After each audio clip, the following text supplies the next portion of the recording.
El niño que escuchaba a las estrellas. Infancia, formación y primeros años.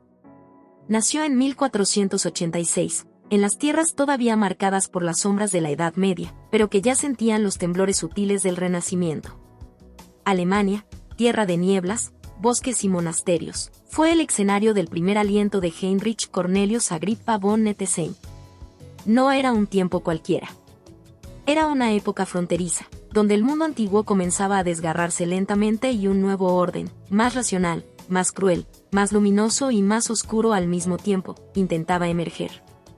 Entre estos extremos, como una chispa ardiendo en la madera húmeda del viejo mundo, nació un niño destinado no a repetir las palabras de los hombres, sino a interpelar el lenguaje del cielo.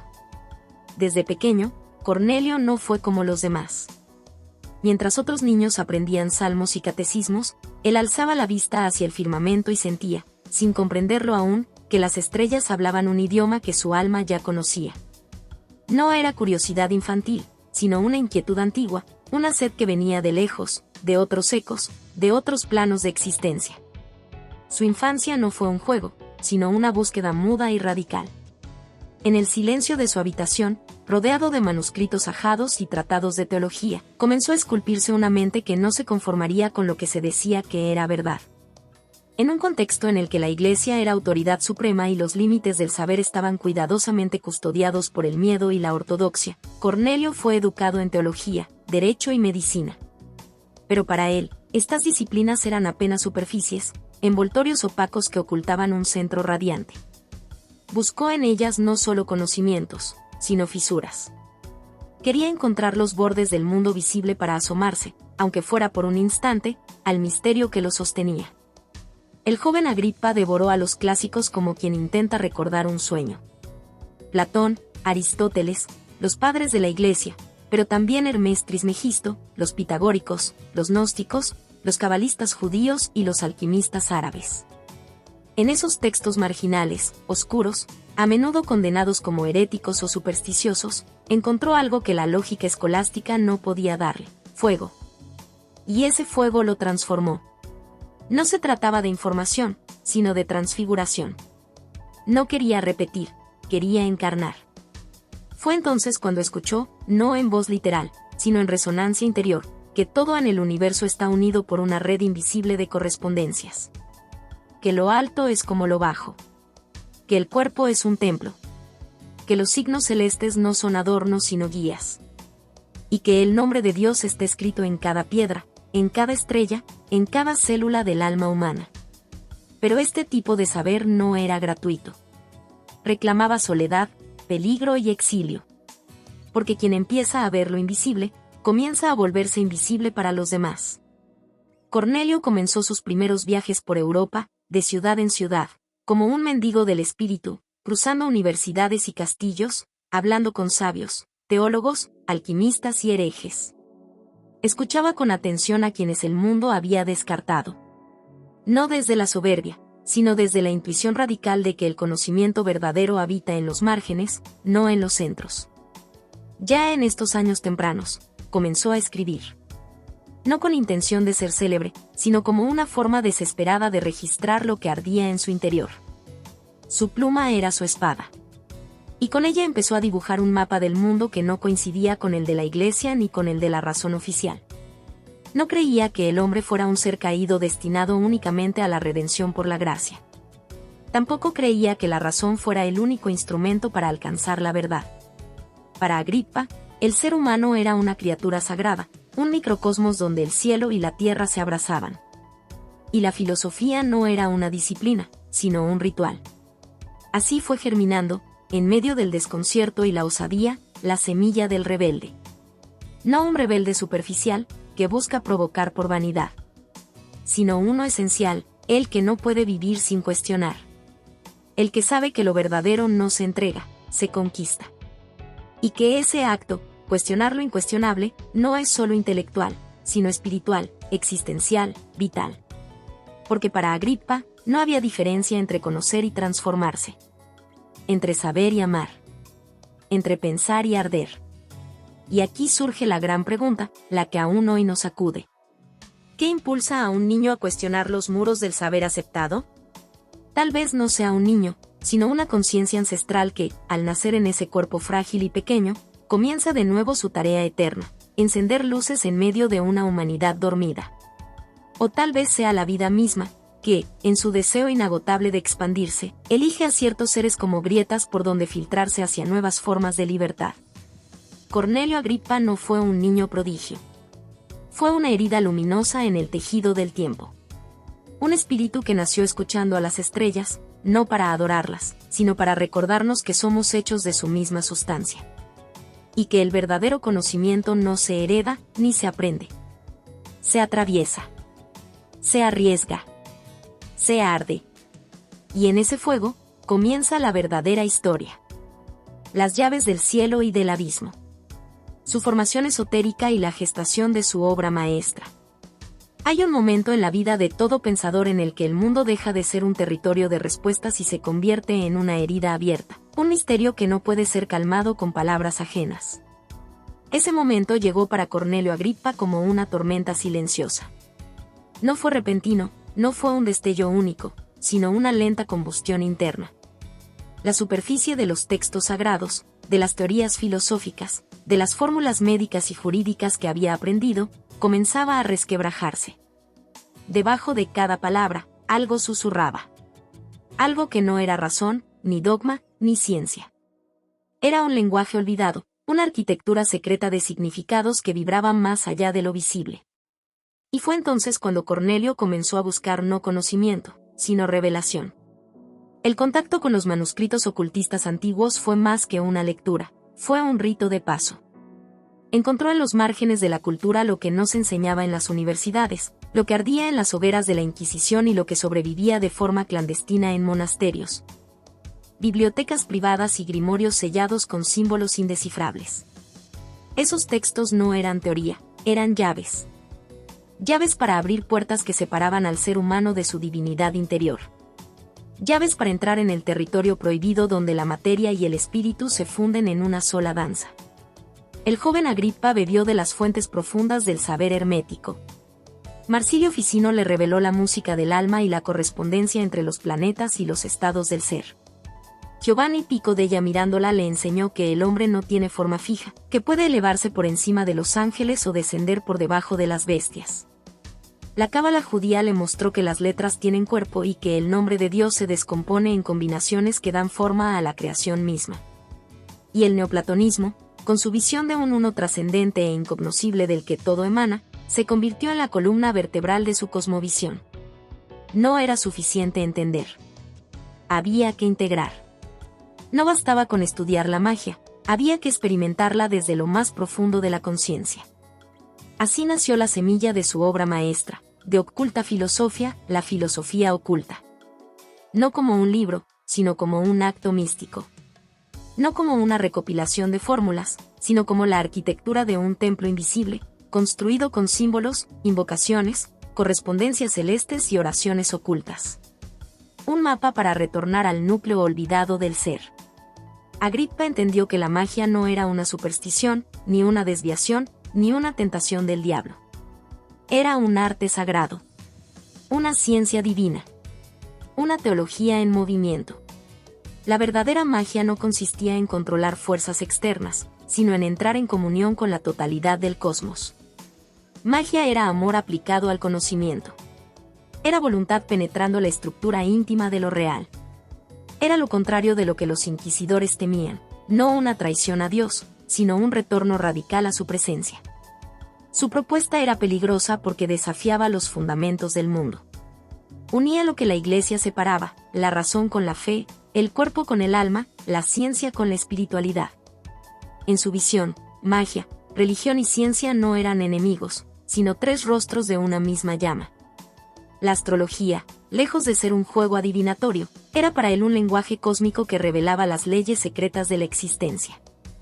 La alquimia, más que una búsqueda del oro físico, era la transmutación del plomo del alma en luz. La cábala no era un culto, sino un arte de descifrar los nombres de Dios en las fibras del universo. Y la oración, lejos de ser súplica ciega, era el acto mágico supremo, una manera de reconectar la conciencia humana con el aliento original del ser. Agrippa no buscaba poder. Buscaba sentido. No pretendía dominar los cielos, sino abrir el corazón a su armonía. Cada página que escribió fue un acto de resistencia frente a un mundo que ya comenzaba a mercantilizar el conocimiento, a separar el espíritu de la materia, a idolatrar la técnica por encima de la sabiduría. La suya era una lucha interior desgarradora, como sostener la verdad en un tiempo que la ahoga, como escribir sobre lo invisible sin ser devorado por lo visible. La verdadera magia es una oración con alas. Esa frase no era una metáfora para él. Era su credo. La magia no era manipulación, sino elevación. No se trataba de cambiar la realidad desde fuera, sino de transformarse desde dentro para vibrar en sintonía con lo eterno. La magia, como la oración, era un acto de amor absoluto, el deseo profundo de reunirse con aquello que nos dio origen, no como esclavos, sino como hijos luminosos. Pero ese tipo de visión tenía un precio. Agrippa sabía que lo que estaba construyendo lo pondría en la mira de los poderosos, de los fanáticos, de los ignorantes. No obstante, continuó. Porque sabía que hay conocimientos que no pueden ser silenciados sin traicionar el alma. Que hay llamas que, aunque se intenten apagar, reaparecen siglos después en otros cuerpos, en otras palabras, en otros corazones que también escuchan a las estrellas. Y así, Cornelio Agrippa se convirtió en algo más que un filósofo o un mago. Se volvió un símbolo viviente de esa tensión eterna entre el cielo y el abismo, entre la sabiduría que libera y la ignorancia que encadena. Su obra maestra no es un libro olvidado en las estanterías del esoterismo. Es una advertencia. Un mapa. Una herida abierta en el tejido racional del mundo moderno. Una prueba de que el alma humana, incluso cuando es silenciada, sigue hablando. Y a veces, grita. Porque hay verdades que solo se dicen en susurros.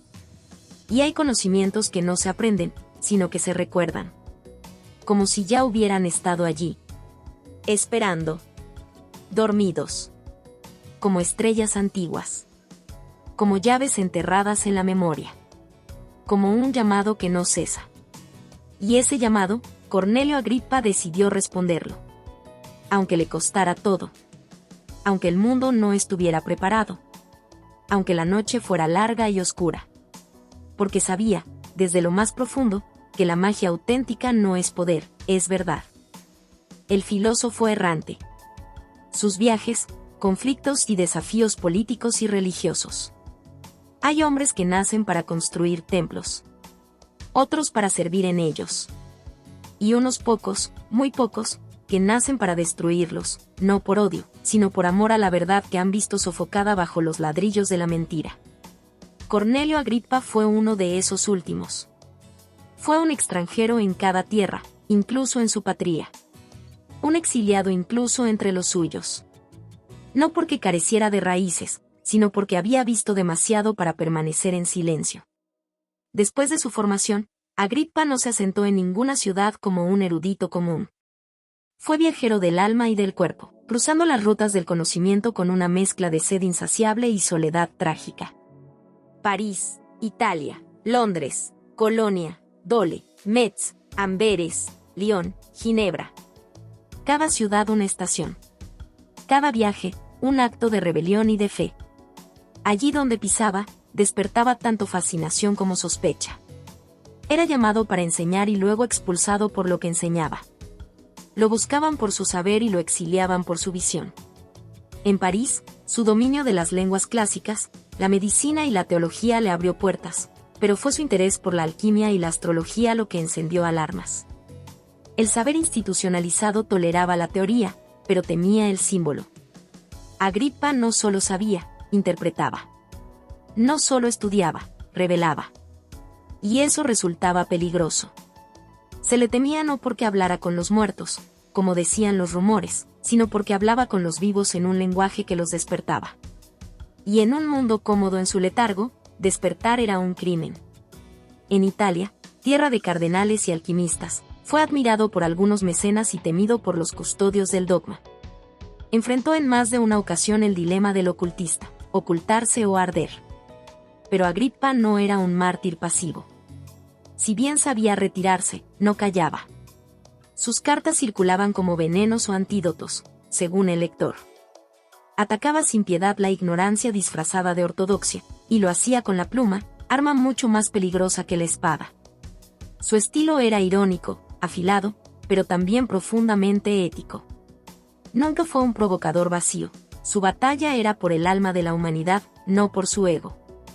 En Londres, bajo el reinado de Enrique VII, intentó integrarse al ambiente académico y político, pero las intrigas y la desconfianza pesaban sobre él como una sombra perpetua. A pesar de contar con admiradores en la corte, su reputación de mago comenzó a pesar más que su erudición. Era el precio de ver lo que otros negaban. El precio de no domesticar su espíritu. El precio de mirar directamente al abismo y regresar con palabras que nadie quería escuchar. En Colonia, ciudad de santos y mártires, encontró una de sus más duras oposiciones. Aunque enseñó en la universidad y se rodeó de discípulos, sus opiniones comenzaron a filtrarse entre los muros del pensamiento tradicional. Sus críticas a la teología dogmática, su defensa del libre pensamiento, y, sobre todo, su osadía al afirmar que el alma humana podía comunicarse con lo divino sin necesidad de mediadores institucionales, hicieron que fuera visto no solo como un filósofo incómodo, sino como un hereje silencioso. Agripa fue acusado de brujería más de una vez, aunque rara vez de forma formal. Las excomuniones eran veladas, sus enemigos preferían la calumnia, el destierro o el silencio sistemático.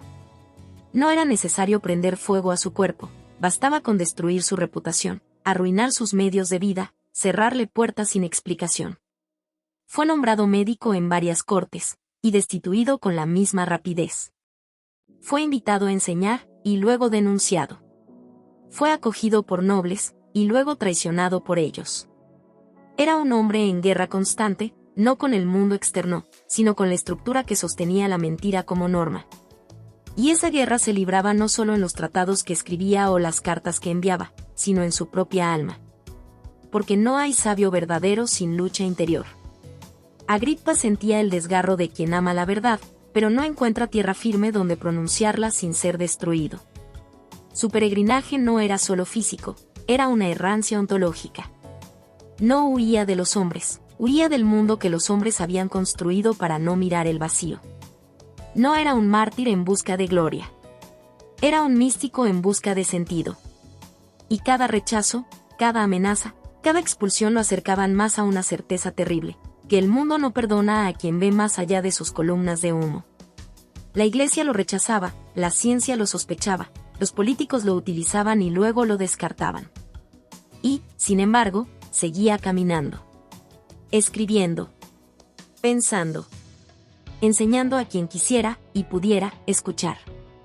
Porque la verdad secreta, esa que arde en los márgenes de lo decible, no desaparece por ser silenciada. Crece. Se transmuta. Se convierte en legado. Agripa vivía como un perseguido, pero también como un perseguidor, el perseguidor de una verdad que no se deja atrapar, que se esconde en el símbolo, en el número, en la correspondencia entre un planeta y una emoción, entre una palabra hebrea y el latido de un corazón humano. Y así se convirtió en el filósofo errante, no como un arquetipo romántico, sino como una figura trágica, dura, en constante amenaza. Su vida fue un testimonio feroz de lo que cuesta ver lo que otros no ven. De lo que significa llevar dentro una luz que ciega a quienes aún no pueden soportarla. Y aquí se impone la pregunta inevitable. ¿Puede el sabio vivir entre los hombres sin ser destruido por ellos? La historia responde con nombres: Sócrates, quemado por su palabra; Giordano Bruno, reducido a cenizas; Hipatia, despedazada por su lucidez; y Agripa, empujado al borde, perseguido por ser espejo de lo que la humanidad no quiere admitir, que hay otros mundos dentro de este, y que el alma humana es capaz de tocar lo eterno si se atreve a destruir sus cadenas. El sabio entre los hombres es una paradoja viviente. Su lucidez incomoda, su ética incomprende, su libertad asusta. No por lo que dice, sino por lo que encarna. Porque su sola existencia es un acto de rebeldía contra la estructura del miedo. Porque su mirada revela lo que todos temen, que vivimos en la oscuridad y llamamos luz a las sombras. Cornelio Agripa vivió esa paradoja hasta el último día. Fue rechazado por los suyos, despojado de honores, tratado como loco, hereje o farsante. Pero en su errancia dejó un fuego encendido. y ese fuego aún arde. En los que buscan. En los que dudan.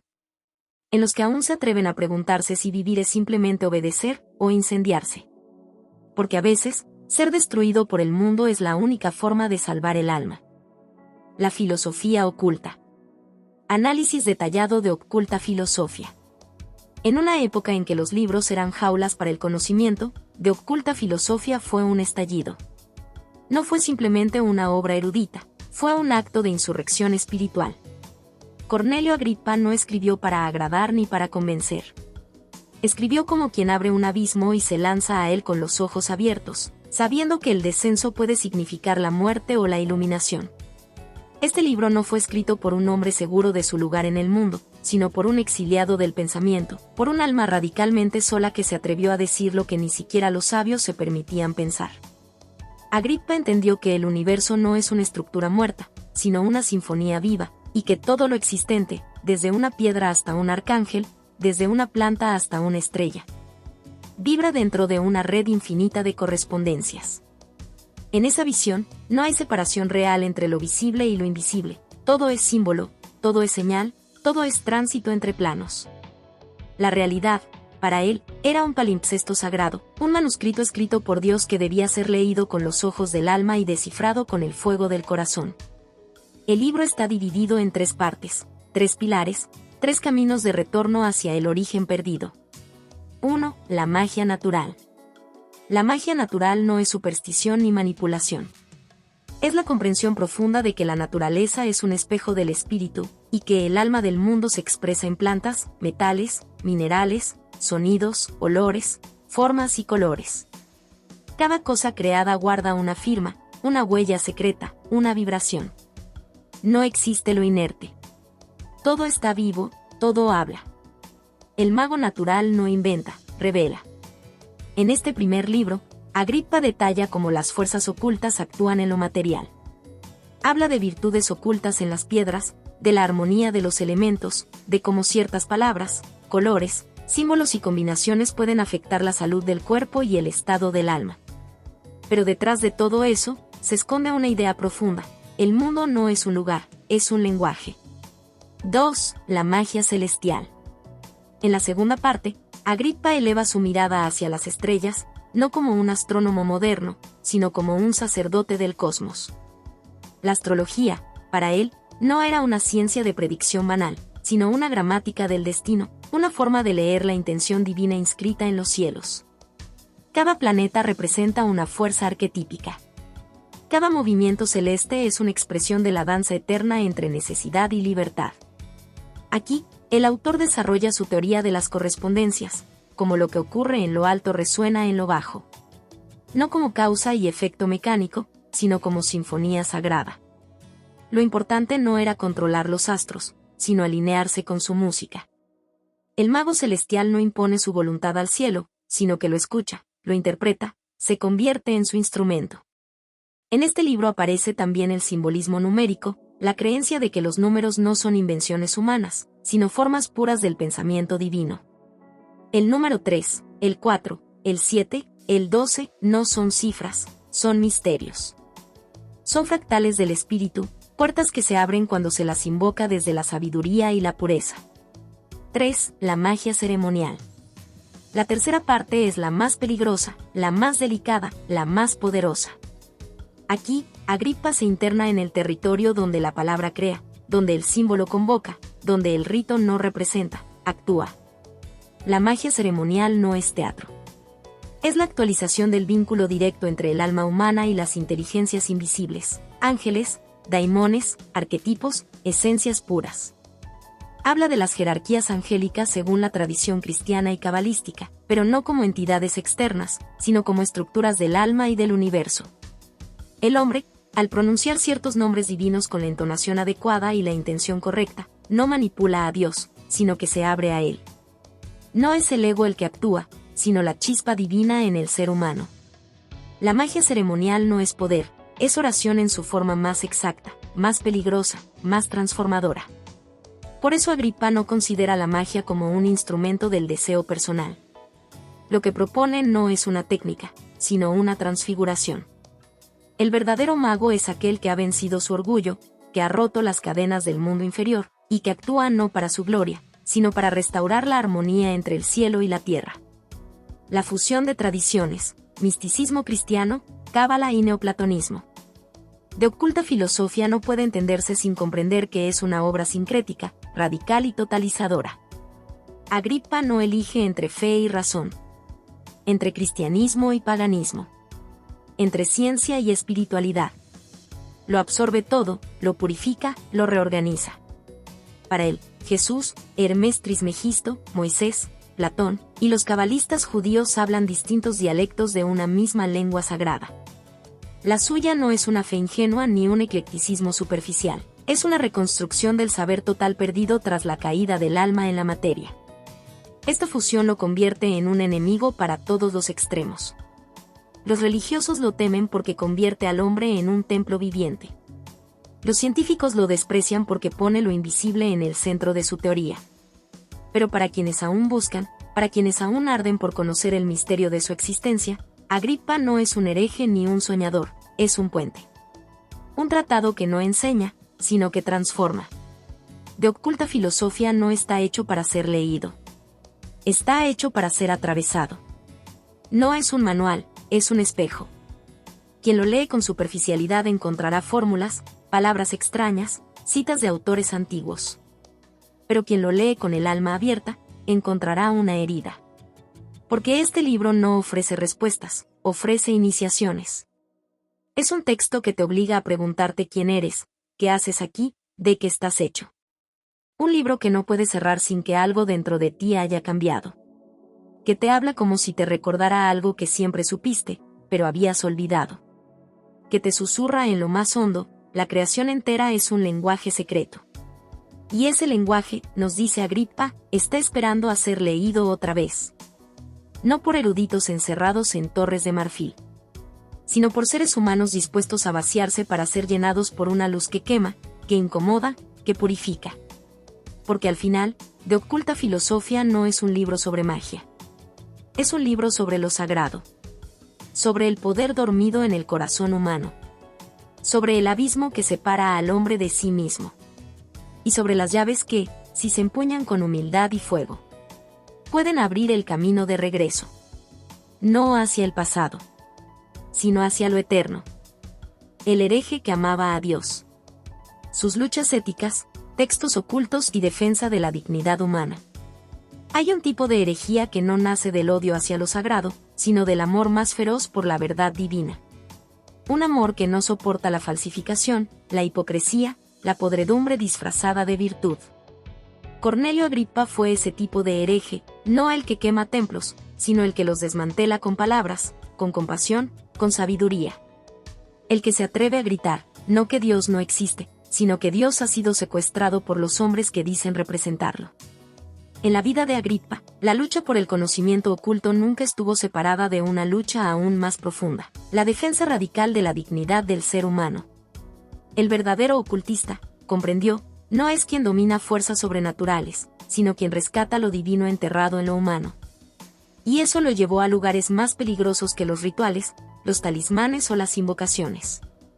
Lo llevó a denunciar la injusticia, a levantar la voz por los invisibles, a escribir en contra de lo que sostenía el poder. Fue así como nació una de sus obras más revolucionarias y olvidadas. De nobilitate et praescellentia foeminei sexus, sobre la nobleza y la preeminencia del sexo femenino. En un siglo dominado por la misoginia teológica y la inferiorización filosófica de la mujer, Agrippa cometió un acto imperdonable. Afirmó que la mujer era superior al hombre. No solo igual, no solo digna, superior. En sensibilidad, en intuición, en pureza espiritual. Y lo argumentó con una combinación de Biblia, filosofía, historia y lógica que desarmaba toda pretensión de superioridad masculina. Esto no era un gesto poético. Era una declaración de guerra. Contra los teólogos que usaban a Eva como símbolo de debilidad. Contra los jueces que condenaban a las mujeres como brujas con pruebas imposibles. Contra los intelectuales que las reducían a úteros o tentaciones.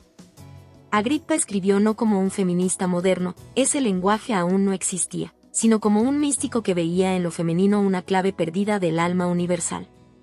Reivindicar a la mujer, para él, era reivindicar la totalidad de lo humano, lo marginal, lo reprimido, lo oculto. Y esta actitud lo llevó también a denunciar la corrupción eclesiástica con una furia mística que nada tenía de tibia. Agripa no fue un reformador tibio, ni un crítico tibio. Fue un espadachín de la palabra. Fustigó a los predicadores por su codicia, a los doctores de la ley por su arrogancia, a los clérigos por vender indulgencias mientras vivían en la opulencia. En sus cartas y tratados, acusó a los teólogos de haber asesinado a la fe bajo montañas de lógica estéril. Acusó a los eruditos de haber vaciado el alma del conocimiento. Acusó a la Iglesia de haber crucificado de nuevo a Cristo, esta vez en el corazón de los humildes. Agripa no odiaba la religión. Odiaba lo que habían hecho con ella. Y por eso, en medio de su misticismo, surgía también una voz escéptica, desgarradora, que lo dividía internamente. Porque sabía que el alma humana era capaz de las mayores iluminaciones, pero también de las más sutiles formas de autoengaño. En sus textos más oscuros, parece a veces un desilusionado total, un espíritu roto que ya no espera nada del mundo ni del cielo. En otros, arde con una esperanza casi angélica. Esa oscilación no es debilidad, es la marca de quien ha visto demasiado. De quien ha amado tanto la verdad que se ha cortado con ella. De quien ha buscado a Dios no en las iglesias, sino en el sufrimiento humano, en el amor sin nombre, en el grito silencioso de lo invisible. Agripa escribió también tratados donde desmontaba la superstición con precisión quirúrgica. No todo lo oculto era sagrado. No todo lo mágico era divino. Para él, la brujería sin espíritu era vacía, el ritual sin alma era teatro, y el deseo de poder disfrazado de espiritualidad era la forma más peligrosa de perdición. Así como defendía la magia como acto místico, denunciaba sus parodías como instrumentos de manipulación. Fue una voz clara entre la neblina, no todo lo arcano es verdad. El verdadero ocultista, decía, no busca poder, sino redención. Redención del alma caída. Redención del mundo corrompido. Redención de la palabra traicionada. Y por eso Agripa vivió una guerra interior permanente. Entre el creyente radical y el escéptico total. Entre el místico que veía ángeles en el amanecer y el hombre que lloraba frente a la estupidez de su siglo. Entre el mago que invocaba inteligencias celestes y el médico que veía a pobres morirse por falta de pan. Esa tensión es lo que lo hace humano. Lo que lo hace grande. Porque nunca se entregó a una sola voz. Porque supo que la verdad no es un dogma, sino una herida que se mantiene abierta para que entre la luz. En el fondo, Agripa no escribió para convencer a los poderosos. Escribió para encender llamas en las almas rotas. Para decirle al lector silenciado, a la mujer condenada, al pensador marginado, no estás solo. El mundo te niega, pero tú ardes con la chispa que lo creó todo. Y esa chispa no se encuentra en las iglesias, ni en los palacios, ni en las bibliotecas polvorientas. Se encuentra en el centro del alma. En ese lugar que nadie puede destruir. En ese silencio donde Dios habla sin palabras. En esa oscuridad donde el alma se convierte en luz. Cornelio Agripa fue un hereje, sí. Pero uno que amó a Dios con tanta intensidad, que no pudo soportar ver su nombre usado para justificar la injusticia, el abuso, la opresión. Fue un rebelde, sí. Pero uno cuya rebeldía era amor. Amor furioso, amor lúcido, amor absoluto. Y por eso, aunque fue perseguido, silenciado, olvidado, su voz todavía arde. Porque la verdad no muere, se transforma. Y quien la pronuncia con el corazón limpio, aunque lo llamen hereje, se convierte en faro, en fuego, en memoria viva, en prueba de que Dios sigue hablando. Pero ya no desde los altares, sino desde la conciencia que se atreve a arder. La noche del filósofo. Últimos años, persecución y muerte. Frase simbólica, el que conoce la luz, debe morir en la oscuridad. Hay momentos en la historia en que la llama más brillante termina por extinguirse en el rincón más oscuro, no por falta de luz, sino porque el mundo no fue digno de ella. Cornelio Agripa, el mago, el hereje, el sabio, el errante, llegó a sus últimos días no en el trono de los iluminados, sino en el hecho amargo de la miseria, abandonado por los mismos que lo consultaban en secreto, despreciado por los que alguna vez lo veneraron en la penumbra de sus culpas. En sus últimos años, ya no quedaban discípulos que lo defendieran ni mecenas que lo protegieran. El hombre que había osado hablar el lenguaje de los ángeles, el que descifró el código secreto de las estrellas, moría lentamente entre las ruinas del cuerpo y el peso de una historia que lo tragaba con el silencio de los cobardes. Estaba enfermo. Los registros son vagos, casi siempre tendenciosos. Algunos hablan de enfermedades misteriosas, otros de ataques nerviosos, de fiebres que lo consumían mientras murmuraba nombres sagrados en lenguas olvidadas. Hay quienes, desde la malevolencia, susurraron que estaba poseído, que los demonios que había conjurado lo devoraban desde dentro. No entendían, o no querían entender, que lo que lo mataba no eran los fantasmas del más allá, sino la asfixia del mundo de los hombres, la incomprensión, la traición, la deformación de su legado, la negación sistemática de su visión. Murió como viven los profetas verdaderos, acusado de locura por los locos que gobiernan la cordura. Fue perseguido hasta el final. Sus libros fueron prohibidos, sus enseñanzas tachadas de blasfemia. Los censores se deleitaron en borrar su nombre de catálogos, eliminarlo de las universidades, silenciar sus ecos en los círculos de intelectuales. La de oculta filosofía, aquella obra que tanto tiempo le costó estructurar, fue reducida a peligro, a veneno, a herejía. El conocimiento que podía haber redimido a la humanidad fue encerrado en cárceles de tinta, sellado con el miedo que solo los necios llaman prudencia. Agripa lo sabía. Sabía que estaba escribiendo para el futuro. Sabía que sus contemporáneos no lo salvarían, que los hombres de su tiempo preferían la mentira reconfortante al abismo transformador. Y, sin embargo, siguió escribiendo. Porque el alma que ha probado la eternidad ya no puede someterse a la banalidad del instante. Murió en 1535, en una ciudad que lo albergó sin orgullo, entre calles que no recuerdan su paso. No hubo funeral glorioso, ni discursos, ni estatuas. Su nombre se apagó como una vela ante una tormenta. Pero el fuego que había encendido, ese no se apagó nunca. Los rumores sobre su muerte comenzaron a multiplicarse. Algunos dijeron que murió poseído, que gritaba nombres impronunciables en sus últimos momentos, que los objetos flotaban a su alrededor, que las sombras se movían con voluntad propia. Otros, quizás los más lúcidos, dijeron que murió en paz, como quien por fin regresa al origen, como quien entendió que el alma solo puede florecer cuando el cuerpo cede. Y entonces comenzó el mito. El mito que brota siempre que una verdad es demasiado profunda para morir del todo. Agripa pasó de ser el enemigo de la fe a convertirse en figura de leyendas, en personaje de fábulas negras y manuscritos prohibidos. Se decía que su perro era un demonio, que había vendido su alma por conocimiento, que había descubierto la piedra filosofal, que no había muerto, sino que vivía oculto en otra dimensión, esperando el día en que los hombres estuvieran listos para escuchar lo que él había dicho demasiado pronto. Pero el verdadero Agripa no era ninguno de esos fantasmas. Era un hombre de carne y hueso. Dolido. Ardiente. Solo. Un alma desgarrada entre la fe y el escepticismo. Un corazón partido entre la esperanza en lo divino y la decepción ante lo humano. Un espíritu que no se conformó con repetir lo que otros decían, sino que se atrevió a preguntar lo que nadie quería escuchar. Y por eso su muerte no fue un final. Fue un gesto. Un símbolo. El que conoce la luz, debe morir en la oscuridad. No porque la oscuridad venza, sino porque el mundo, en su ceguera, necesita apagar la antorcha para no ver su propia mediocridad reflejada en ella. Agripa murió como mueren los que arden desde dentro, sin aplausos, sin reconocimiento, sin consuelo. Pero dejó una cicatriz en el tiempo. Una herida que aún sangra en quienes leen sus palabras y sienten que algo dentro de ellos se abre, se quiebra, se despierta. Murió pobre, sí. Enfermo. Solo.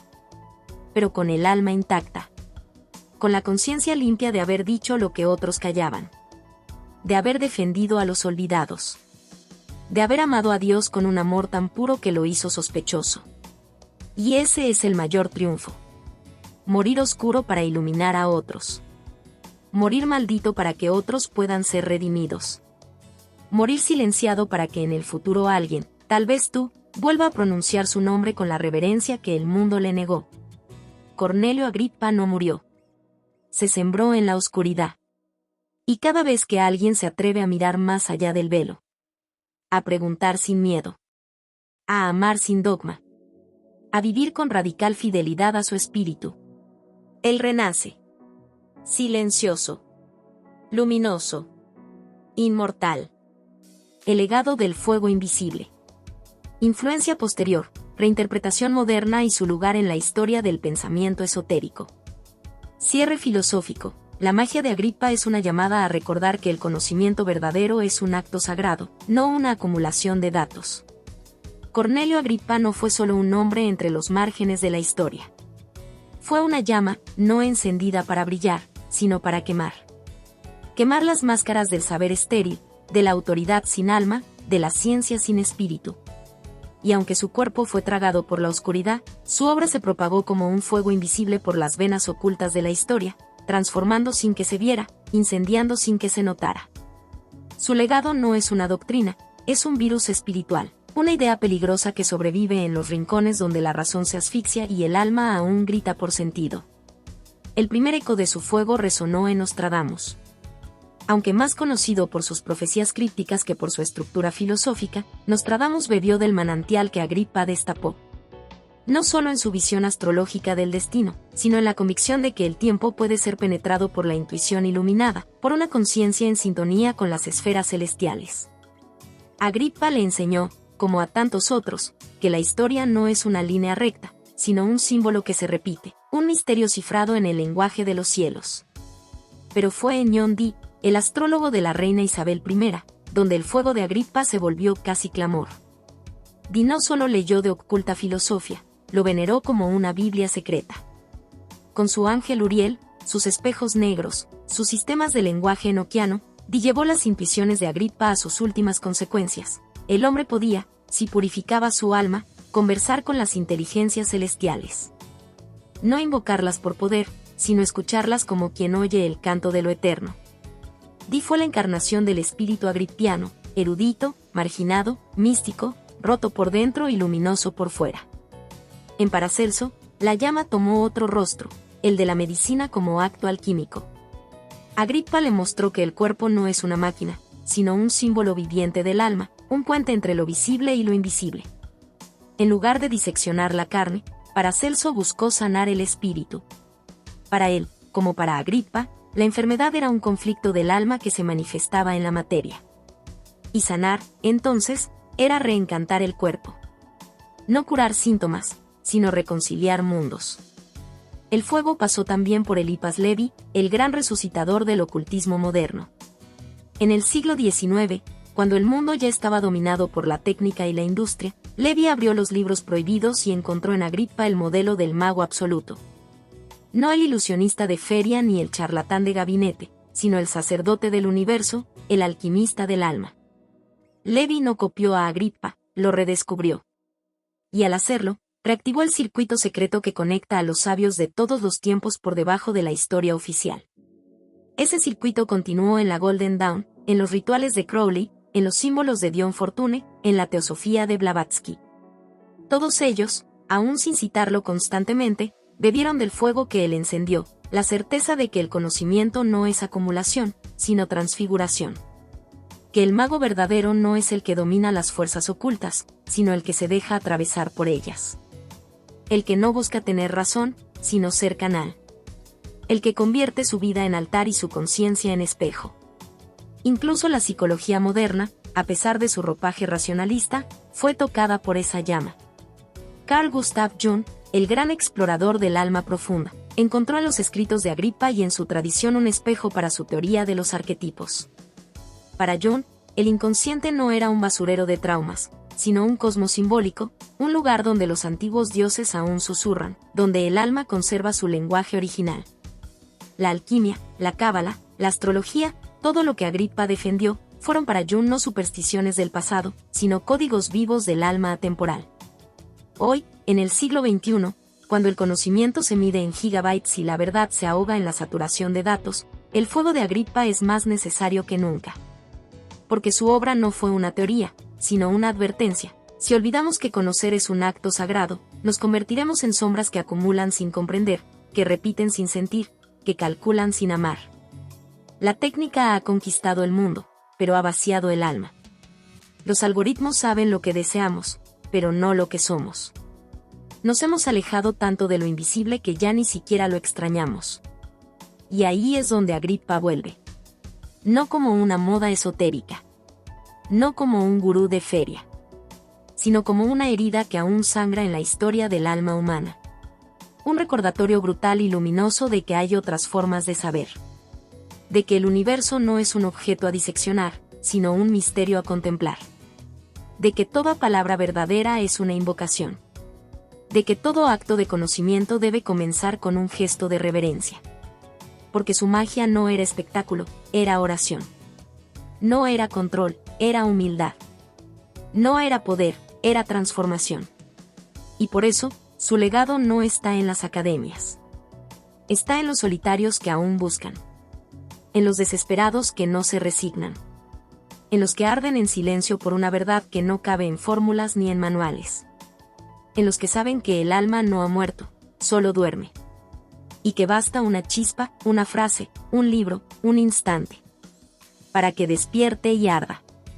Cornelio Agrippa no nos dejó fórmulas para cambiar el mundo. Nos dejó algo más subversivo, el mapa para cambiar el alma.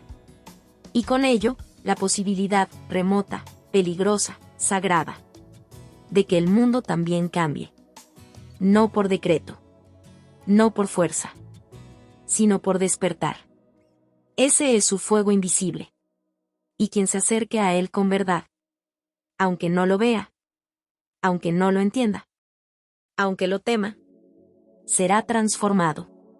Porque la magia, la verdadera magia, no pide permiso. Solo exige entrega. Y el coraje de mirar lo imposible sin parpadear. El último guardián del misterio. La historia de Cornelio Agrippa no es solo la biografía de un hombre extraño del Renacimiento. Es la radiografía profunda de un alma humana llevada al límite. Un espejo negro donde, si nos atrevemos a mirar sin desviarnos, podemos ver no solo al filósofo, al hereje o al mago, sino también a nosotros mismos. Es el testimonio de una batalla que sigue ocurriendo hoy, dentro de cada conciencia despierta que no se conforma con el mundo tal como está. Agrippa representa una tensión irreconciliable pero fecunda, entre el saber y la fe, entre la mística y la razón, entre el deseo de trascender y el peso brutal de la carne, la política, la ignorancia. Fue un hombre que caminó sobre una cuerda invisible, suspendida entre el cielo de los símbolos y el infierno de la realidad. No cayó, se quemó a sí mismo para iluminar el camino. Su historia es la de un niño que no se conformó con los libros oficiales. Que miró el cielo no para trazar constelaciones vacías, sino para escuchar lo que las estrellas susurraban a los que aún sabían oír. Que quiso estudiar medicina no solo para sanar cuerpos, sino para entender por qué el alma se enferma cuando el mundo se aleja del espíritu. Que desafió a la Iglesia, no porque odiara a Dios, sino porque lo amaba demasiado como para aceptar que lo convirtieran en una herramienta de poder y control. Agrippa no fue un mártir. Fue un sabio. Pero un sabio maldito, porque el precio de la sabiduría es el destierro en un mundo que prefiere la comodidad de lo conocido a la verdad que transforma. Y esa es la clave profunda. Su magia no fue para brillar, sino para destruir las cadenas invisibles del alma. Y eso, en cualquier época, es peligroso. Porque el ser humano, por naturaleza, teme la libertad que no puede controlar. Vivió entre guerras, pestes, inquisiciones, herejías, traiciones. Y aún así, no dejó de escribir, de enseñar, de amar. Porque en el fondo sabía que la magia verdadera no es hacer levitar objetos ni predecir el futuro, sino devolverle a la existencia su carácter sagrado. Es transformar la mirada. Es pasar del cálculo a la contemplación. Es recordar que detrás de cada átomo hay una vibración secreta que responde al corazón. Y, sin embargo, murió solo. Pobre. Enfermo. Marginado. Lo olvidaron los sabios, lo borraron los libros, lo satanizaron los clérigos. Pero lo adoptaron los espíritus insomnes, los que leen en la oscuridad, los que sienten que hay algo más allá del lenguaje, más allá del cuerpo, más allá del tiempo. Lo rescataron los herejes puros, los místicos silenciosos, los filósofos sin templo. Porque Agripa no fundó una escuela. Encendió una llama. Y esa llama aún arde. Arde en cada intento por reconciliar ciencia y alma. Arde en cada mujer que se levanta contra siglos de opresión y encuentra en sus textos una voz profética que la defendió cuando nadie más lo hacía. Arde en cada joven que no se resigna al nihilismo de la época y busca en el simbolismo, en los sueños, en los mitos, una forma de nombrar lo que la lógica ya no puede tocar. Cornelio Agripa es también una advertencia. Nos recuerda que el mundo puede matar al sabio, silenciar al poeta, encerrar al que ve más allá. Pero también nos muestra que la verdad no necesita aprobación para ser real. Que el fuego invisible no muere, solo cambia de forma. Que los espíritus que arden con autenticidad, aunque sean aplastados, vuelven siempre, porque son parte del gran pulso de lo eterno. Hoy, en un mundo donde los algoritmos deciden lo que vemos, donde el conocimiento es instantáneo pero vacío, donde el alma se ha convertido en un dato, la lección de Agripa resuena con más urgencia que nunca. Nos grita que saber no es acumular, sino purificar. Que conocer es arrodillarse ante el misterio, no diseccionarlo. Que, si olvidamos el alma en nuestra búsqueda, nos convertimos en máquinas que viven sin vivir. Y por eso, su fuego no es nostalgia, es resistencia espiritual. Es afirmación radical de que hay otra forma de existir. Más lenta, más profunda, más viva. No necesitamos volver a la Edad Media ni repetir fórmulas antiguas. Lo que necesitamos es recordar. Recordar que la vida no es solo materia, que el tiempo no es solo calendario, que la mente no es solo lógica. Recordar que el alma existe. Que lo invisible importa. Que el conocimiento es sagrado. Y que en cada acto de búsqueda sincera, en cada noche oscura donde el espíritu se pregunta quién es, Agripa vive. Vive en ti. En tu fuego. En tu herida. En tu silencio que aún espera. A que el alma despierte. Y recuerde lo que siempre supo. Que la verdad arde. Y solo los que se atreven a quemarse son dignos de llevarla. La historia de Cornelio Agripa. Es un viaje profundo hacia los confines mismos del ser humano, un sendero marcado por la búsqueda incansable de una verdad que no se conforma con las certezas superficiales ni los dogmas impuestos. Su vida es un testimonio de la lucha eterna entre la luz y la sombra que habitan dentro de cada uno, entre la necesidad de entender y el impulso de trascender, entre la razón que construye muros y el espíritu que ansía romperlos. Agripa nos confronta con la paradoja del conocimiento, que saber no siempre significa tener la verdad, y que la verdadera sabiduría surge cuando se reconoce la inmensidad del misterio que nos rodea y nos habita. Él enseñó que la magia no es mera manipulación, sino la comunión profunda con los secretos del cosmos, que cada símbolo, cada estrella, cada nombre divino, es una puerta hacia el entendimiento más íntimo de nuestra existencia. Pero también fue un hombre marcado por la incomprensión y el rechazo, porque su mensaje era demasiado radical para su tiempo. Se atrevió a desafiar no solo a la autoridad, sino a las estructuras mismas del pensamiento, a cuestionar la separación entre ciencia, religión y espiritualidad, y a reivindicar la dignidad y el poder oculto en lo femenino, en el alma humana. Fue un hereje porque amó a Dios con un amor tan auténtico que no pudo tolerar las cadenas que la humanidad le puso. En su caída, en su silencio, y en su muerte solitaria, nos recuerda que la verdad a menudo camina con la soledad, que el precio de la luz puede ser la oscuridad que la oculta. Pero su legado no es derrota, es una invitación a despertar, a mirar más allá de lo visible, a entender que el conocimiento es un acto sagrado que transforma primero al que lo busca. En un mundo saturado de datos, pero vacío de sentido, la voz de Agripa resuena con la urgencia de un faro en la noche. Nos desafía a no contentarnos con la superficie, a no dejar que la técnica nos despoje del alma, a no olvidar que detrás de cada realidad hay un misterio que solo se revela a quienes se atreven a mirar con valentía y humildad. Su fuego invisible sigue ardiendo en el corazón de quienes buscan, recordándonos que la verdadera magia es la de la transformación interior, la de la reconciliación con lo divino y con nosotros mismos. Que, en cada búsqueda profunda, en cada acto de amor auténtico, en cada instante de entrega total, renace el espíritu de Agripa, un espíritu indomable, un faro eterno en la sombra del tiempo. Hola a todos. Si te ha gustado esta historia, déjame un comentario y cuéntame qué parte te atrapó más o qué emociones despertó en ti. No olvides suscribirte al canal, activar la campanita y darle me gusta. Tu apoyo nos ayuda a seguir creando contenido emocionante y lleno de emociones. ¿Qué otros temas de historias te gustarían ver en el canal? Tus ideas podrían inspirar nuestra próxima trama con giros inesperados. Gracias por acompañarnos, nos vemos en el próximo video.